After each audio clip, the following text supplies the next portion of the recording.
Gözlerimde bir parıltı kaldı.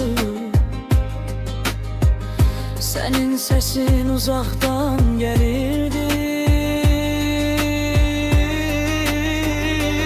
Sesin küleğe karışır, yüreğim hele de seninle danışır. Uzaklar yok olabilir ama sevgi kalar.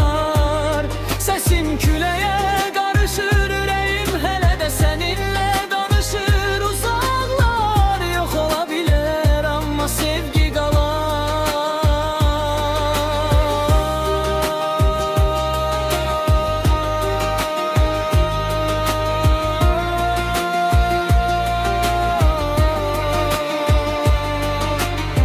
Bir dokunuş yüreğimde iz bırakır.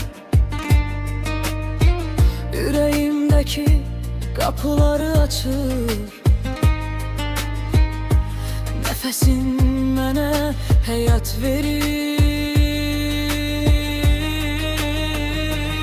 Sesim küleğe karışır, yüreğim hele de seninle danışır.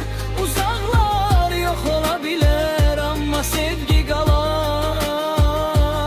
Sesim küleğe karışır, yüreğim hele de seninle danışır. Uzaklar yok olabilir ama sevgi kalar. Körpüler yıkılsa bile, gidenler geri dönmese de, ama sevgi hele de burada.